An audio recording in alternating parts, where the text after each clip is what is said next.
rek ci poñ yi nga xam ne moom la ñu fas yéene waxtaane bi ci jiitu Babacar doon li nga xam ne rek moom moo di déclaration yi nga xam ne Mame Mbaye Niang jot na ko amal nekk benn message pour l'opposition waaye aussi pour ñi nga xam ne rek ñoom ñooy féete ci APR waaw ak tamit le président de la république mënees na jàpp ne bokk na ci bataaxal boo xam ne ñoom la ko jagleel ndax moom li mu gis mooy que ne gudduñ toon ni tembe la nga xamante ni moom moo am ci pencum ndaw réew moo te mu ñeewal article L29 L30 bi nga xam ne député yu Pastef ñoom ñoo jël seen décision bopp pour amal ci coppite jëmale ko ci li nga xam ne moo di statut ñi bëgg di nekk candidat ci xëccoo bu jotee moom dafay jàpp ne loolu dafa am loo xamante ni moom lay indi comme yànq-yànq ci constitution bu Sénégal alors que loolu bu fekkente ne taxaw na ki nga xam moom moo nekk garant constitution bu Sénégal il s'appelle le président de la République du Sénégal mu di ki nga xam moo di Bassirou Diomaye Diakhar Faye kun jàkkaarloo bi ci war a mën a am wala défense bi ci war a mën a juddu ki ko war a jël mooy ki def engagement ñeewal lu jëm ci wàllum constitution boobu mooy l'actuel président de la République léegi nag nee na bu fekkente ni président moom dafa sànjaafu pour garantir wala protéger constitution bi su ay nit defee loo xamante ni dafay yànqal constitution bi kon moom moo war a mën a am taxaw seetlu gu mel ni fomp loolu wala mu neenal ko maanaam soit le président de la République mooy déposer recours contre li nga xam ne moom moo jëm ci wàllum constitution maanaam conseil constitutionnel wala soit mu wut yeneen voies et moyens pour neenal li nga xamante ni loolu la groupe parlementaire bu Pastef teg ci biir code électoral bi nga xam ne ay jafe-jafe moom la indi moo tax mu ne moom ci gis-gisam ku jégi bu ñu œuvrer benn yoon pour déposer recours contre li nga xam moo di proposition de loi bu Pastef jëmale ko fa nga xam moo di ci conseil constitutionnel bu fekkente ni le président de la République dafa taxaw pour sànjaafu li ni mel na matal li nga xam ne moo di mission boobu noonu dem ba mbir yi jeex moo di soit mu wut yeneen moyen pour neenal ko wala mu def recours am bi nga xam ne moo ko jag ndax fekkee na ci waxtu woowu tamit moom teg na beneen projet de loi boo xam ne dafay ñëwaat pour modifier li nga xam ne moo di code électoral bi kon li Pastef def bu fekkee am na kenn ku ci war a jàkkaarloog ñoom warul doon l'opposition mais ça doit être l'actuel président de la République du Sénégal est-ce que daana ci am tontom déet lu laaj ko sampule est-ce que opposition bi également dina deltu ginnaaw ci la mu annoncé comme recours à travers Aïssata Tall Sall loolu si c'est une autre question. jërëjëf Babacar ci leeral yi nga xam ne indi nga ko ci poñ bi Birama Camara mu mel ni Mame Mbaye Niang li mu daal di xamle rek moom mooy li nga xam ne combat bi nga xam ne opposition bi ñu ngi koy jël def ko seeni xeexu bopp le président de la République la waroon ndax moom mooy le gardien de la constitution donc moom moo war a fexe ba li nga xam ne rek moom moo di constitution bi ñu daal di koy respecté te jamono ji loolu dafa mel ni dañoo nekk di ko yàq.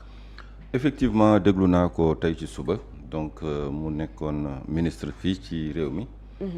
mais buy wax tey en tant que acteur politique déjà da nga ko koy nangul parce que mënul woon wax ba kàddoom daanu te tudd ci premier ministre te ñoom ñaar dañu am lu leen boole te loolu jeexagul le dossier Mame Mbaye Niang Ousmane Sonko n'a pas encore connu son épilogue donc buy wax tey di ci dugal premier ministre da ngay xam ni kii ci dafa am ñaari intérêt ci li muy wax puisque moo premier ministre dañu am ay jëflante ci wàllum yoon te jeexagul mais de l'autre côté aussi moom te di acteur politique nekkoon ci parti bi nga xamante ni moom moo jóge ci nguur gi donc de fait il est dans l'opposition mais quelle opposition de quelle opposition il s'agit ci ban opposition la bokk en réalité parce que opposition bi nga xamante ni dafa bëgg a nekk de l'autre côté des Pyrénées bëgg a mener le combat kooku man mënuma ko considérer comme opposition moi je pense que l'opposition qui doit s'opposer doit être sur place face au régime en place man loolu laa jàpp ci opposition mais mënoo nekk de l'autre côté xaw ma da nga dem en exil xaw ma da nga nekk sa soxla bopp ba pare jàngi lu mu ci mën di doon mais nekkoo sur place tey boo nekkee de l'autre côté naan ñun opposition dinañ def lii ñun opposition nañ def la bu opposition bi yaakaaree ci yow je pense que dara du bouger. Ah bon? opposition bi bu yaakaaree ci moom moi je pense que dara du bouger. lu tax nga yaakaar non parce que ki nekk ci terrain bi ak ki nekk de l'autre côté. à l'abri des grenades lacrymogènes à l'abri de voilà de lépp loo xamante ni même poursuite sax judiciaire il est déjà à l'abri.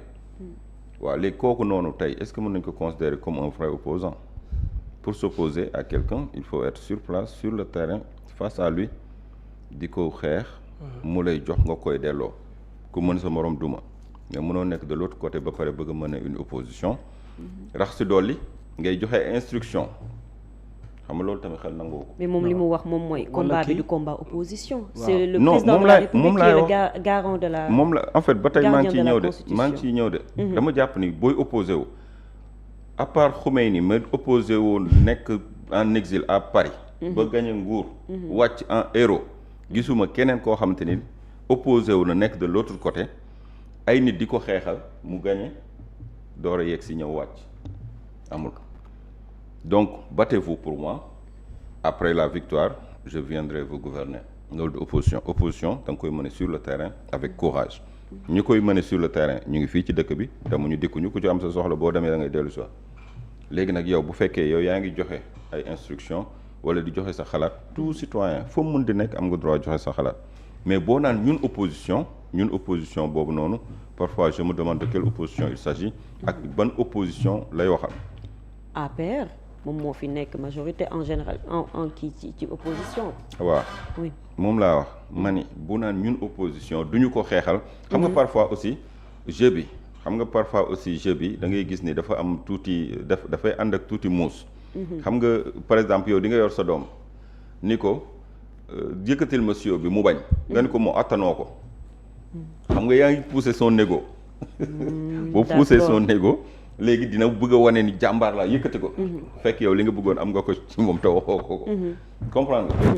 léegi nag je boobu parfois day baax ngay pousse nit ki. naan ko tu dois prendre tes responsabilités. waaw waroo nangu lii. pour bu ko defee mu son xam nga. waaw piquer son ego. bu ko defee mu mën a agir wane ni waaw man c'est vrai que li ñëpp wax sax ba agir. agir ci na nga ko bëggee. da nga yaakaar ni kon stratégie politique la pour pousser le président. mais depuis 2 ans ñu ngi ko naan prends tes responsabilités depuis 2 ans ñu ngi ko naan yow la ñu fal yaa war a gouverner yow yaay rendre compte ëllëg depuis 2 ans loolu rek ngay dégg. léegi nag li ci xaw a doy waar mooy li ñu seetlu ni opposition bi discours bi mu amoon dafa dem ba ci biir mu sentir ni ñaar ñii est-ce qu'ils sont pas en train de se jouer de notre tête. est-ce que nekkuñu di ñu enfantiller voilà di ñu enfantiller comme ça. parce que boobu ba léegi seen jeu bi ñuy jouer on dirait que y a anguille sous roche comme si dafa am benn entente. léegi ñoom tamit ñu ngi commencé discours bi mu ngi xaw a évoluer ci naka da ngay mettre Sonko et Diomaye dans le même sac di nga ko pousser un peu à faire peut-être ceci ou cela mais après au finish tu te rends compte que ils mettent tous les deux dos à dos que ni ñoom ñëpp ñoo yem. finalement foofu lañ tere parce que 2 ans adopté nañu bële. dàq ko ubbeekul bon kii déggul ñu ne ok bàyyi ñu évoluer ci discours bi parce que kii boo deful nag aussi fin stratège la loolu lépp man jàpp naa ni noonu laa ko jàngatee. yaakaar nga Diomaye dina ko tontu wala Diomaye poser acte buy dem ci sens bi. comme ni ko waxee non du tout ñeneen ak ñeneen wax nañu. ku ne wax na depuis 2 ans ku ne wax na. Diomaye buy agir du parce que diw moo ko ni prends tes responsabilités Abdourahmane Diouf ne ko fi woon prend le président doit prendre ses responsabilités déjà il est en train de les prendre. oui. li muy def je pense que moom moo koy. non ci cas précis bii laa wax kay. non cas précis bii du waxu Mame Mbaye Niang mooy tax Diomaye agir. d'accord am na ñoo xamante ni tey suñu waxoon mën naa ni Diomaye dina ko déglu attentivement wala bu ñu ko nee diw nee na dina dem déglu ji. mais pas Mame Mbaye Niang. du ko bàyyi xel. un leader de parti buy wax ak yow. dégluwoo ko Mame Mbaye Niang géré wul parti. géré wul bu APR. structuration APR ban poste la ciy occupé. mais figure bu incontournable. incontournable et comment. incontournable et comment. mais day xaw a touché honneur nag. non laajal Kumba ba pare Mame Mbaye Niang. il a été ministre plusieurs fois.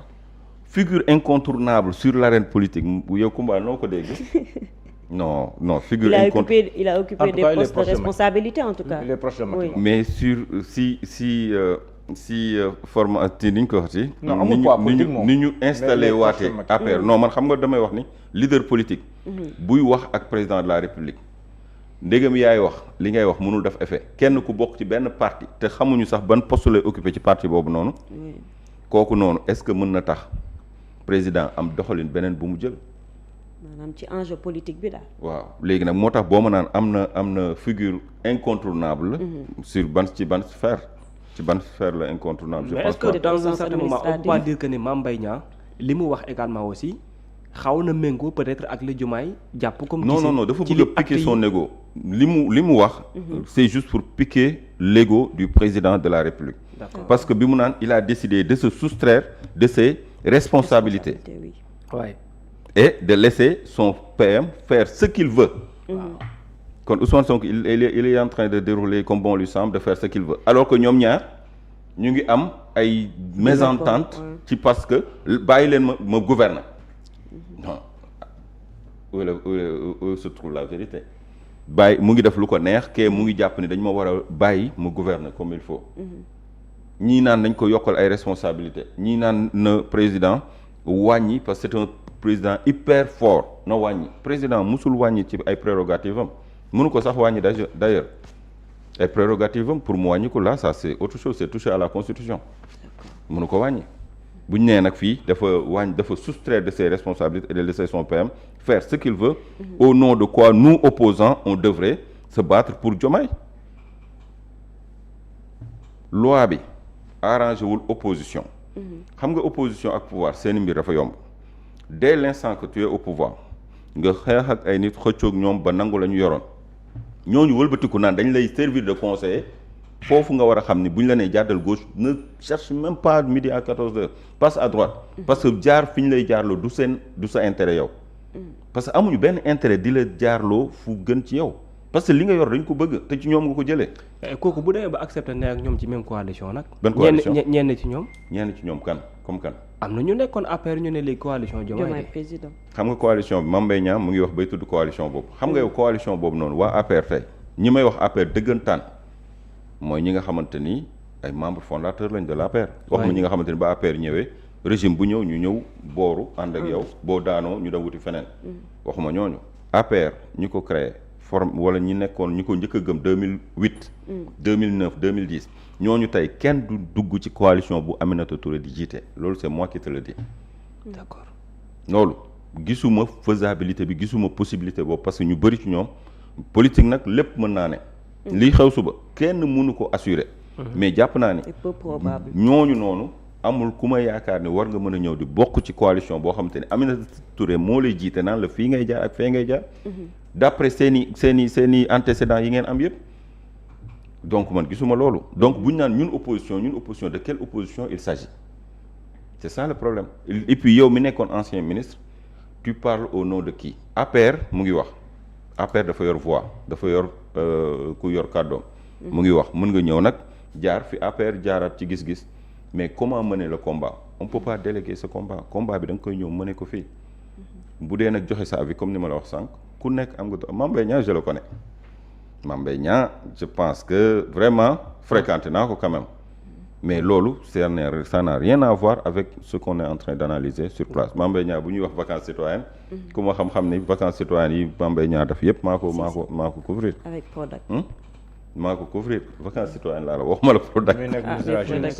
waaw vacances citoyennes laa la nga may dugal ci kaw Prodac dañ daan def ay vacances citoyennes. waaw non lu tax nga may dugal ci kaw Prodac tamit kuma vacances citoyennes daal laa wax en journaliste laa dañu ma daan yónni dama ko daan couvrir te je sais que xamante nañu mais lii ñuy analyser nii ça n'a rien à voir de personnel lii c'est de sama vision la sama gis-gis la ci politique ni muy doxee te je risque de me répéter mais jàpp naa ne opposition boo ko waree mëne doo ko mëne à distance doo ko mëne en exil opposition boo koy mëne da nga koy mëne sur le terrain politique nit ñi di la gis boo nee jóg leen ànd ak man boo jógee ñu topp sa ginnaaw ngay dund li ñuy dund mais doo nekk de l'autre côté naan avancer foncer alors que yow tu es à l'abri de tout ce qui est voilà donc man noonu laa jàppee mbir mi ñëw daal ci dëkk bi amoo mandat d'arrêt gisu wala du moins man yëguma ko gisuma fi mandat d'arrêt gisuma benn plainte wala poursuite boo xamante ni tey moo la war a teree ñëw ci dëkk bi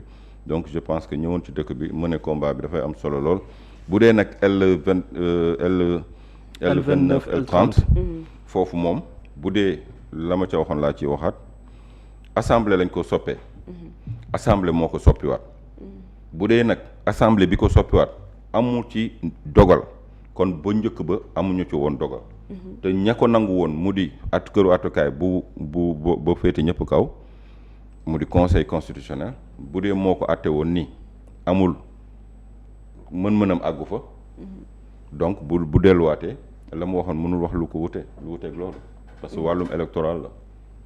d'accord bu dee sincèrement man daal noonu laa jàppe mbir mi mais kaddu Mame Mbaye Niang c'est important parce que c'est un acteur politique. mais nag comment faire bouger les lignes c'est pas de l'autre côté des Pyrénées ngay toog di def wala di dindi. joxe ay directives di def wala di dindi. waaw te Diomaye fi ñu toll nii moom man ko de Diomaye fi ñu toll nii moom je pense que buy wut ay conseil moom gaw ma fan la koy wute mais je pense que dina ko wut ci ñi nga xamante ni feneen fenul APR waaw jërëjëf Birama Camara Mouhamadou Diallo lan nga jàngatee